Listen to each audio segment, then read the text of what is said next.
ముందుగా నీ వాడతా మా మంగ్లీ కదా ఆమె.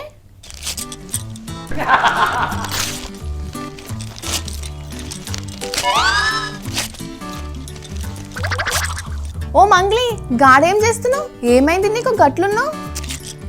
వచ్చిందిగా. ఏంది నీ లొల్లి చెప్పు. ఏమైంది? మొన్న శనివారం నాడు హుషారుగా పోతివి, సోమవారం నాడు ఎవ్వరు చెప్పినా రానంటివి, మరి ఇప్పుడేమో కాగితాలు చింపుకుంటా డీలా పడుతుంది. ఏం చెప్పాలి రాములమ్మ, హోలీ పండుగ ఆయకనం మస్తు మురిస్తే ఒక్క లీడర్ కూడా ఈయనమియ్యలే. ఎందుకు? అందరి దగ్గరకు పోలే? అగో హస్ని ఆరితోనా నవ్వొస్తుందా నీకు? నేను చెప్పను పో. అల్గక్ మంగ్లీ, నాకు కాకుండా ఇంకెవరికి చెప్తావు చెప్పు. ఎవరింటికి పోయినావు? ఏమేమైంది చెప్పు.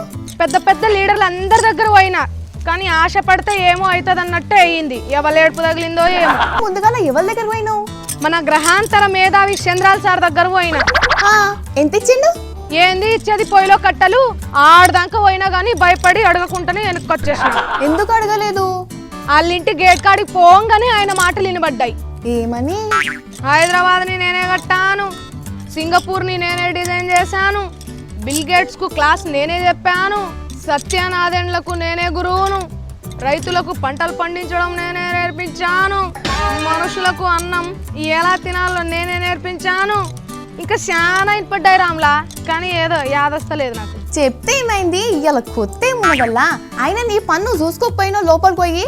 రామ్లా ఏ రామ్లా దండం యాడి నమస్కారం. ఇంకా నయం, మా లంబడోళ్లకు ఏ రంగు బట్టలు వేసుకోవాలో నేనే నేర్పించిన అంటే. అవును మంగ్లీ, అన్నా అంటాడు పాడుగాను పోందే నయమైంది, కానీ మన పువ్వు గుర్తు దత్తన్న దగ్గరకు పోకపోయినా ఆయనది ధర్మం గల చెయ్యి. నెక్స్ట్ ఆడికే పోయిన రాములమ్మ, కానీ ఆయన్నే కనబడలే. ఏం కనబడలే? ఆయన ఇచ్చిన నోట్లు కనబడలేదా? ఆయన్నే కనబడలే. ఏం మాట్లాడుతున్నావు? డప్పులు కొట్టుకుంటా రంగులు పూసుకొని జోర్దార్గా హోలీ ఆడినట్ట కదా. అందుకే కనబడలే రాములమ్మ. అడిగిపోతే అందరూ ఒకటే తీరుగా తయారయ్యారు, అందుకే సమజ్గాక కన్ఫ్యూజ్ అయ్యి వచ్చేసిన.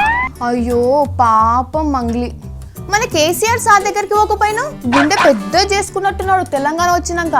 నేను గట్లనే అనుకోని పోయిన రాములమ్మ. మరి ఏమైంది? ఇచ్చిండా ఆయన? నేను పార్టీ టికెట్ అడగనీకి వచ్చినా అనుకున్నాడో ఏమో గాని, లోపటుండి కూడా ఆయన అలా మనుషులతోని లేనని చెప్పించిండు కదా. చెప్పొద్దా మరి హోలీ నామకి వచ్చినా అని? చెప్పిన ఆడున్నోళ్ళకి గాని సారే పైసలు లేక బ్యాంక్ అకౌంట్ ఓపెన్ చేసుకొని గదే తెరుచుకొని కూర్చున్నాడు. లోపలికి వెళ్తేనేమో నీ గంటలు గుంజుకుంటాడు అని చెప్పిర్రు. అందుకే భయమై గాంధీ భవన్ దిక్కురికిన. గాంధీ భవన్ అంటే యాదకొచ్చింది, మన 5 అడుగుల బుల్లెట్ ని ఏమన్నా అడగకపోయినావు? గాయనెవలు? అయ్యో పొన్నాల లక్ష్మయ్య మంగ్లీ. అబ్బో గాయననా, నాకంటే ముందుగాల పోయినోళ్ళకే నోట్లో నీళ్లు గదే మంచి నీళ్లు పోయలేడట, ఇంకా నాకేమిస్తాడు? ఏమో అందరు బాగానే ఇచ్చిండ్రని ఎరికైంది, నువ్వేమో గట్లా అంటున్నావు. ఏమిచ్చిండు రాములమ్మ? ఆడాడ అడుక్కొచ్చుకున్న పైసలు కూడా గుంజుకో చూసిండట ఆయన, అందుకే నేను బయటకు మళ్ళీ వచ్చిన. అయినా నువ్వు తప్పు చేసినావు మంగ్లీ. ఫస్టే గా చంద్రబాబు సార్ దగ్గరికి పోకుండా మన గవర్నర్ సార్ దగ్గరికి పోయేదుండే. గాయనైతే నీతోని హోలీ ఆడు ఈనాం కూడా ఇచ్చు కదా. గుడ్డొచ్చి పిల్లనెక్కించిందట. అట్లుంది నీ కథ.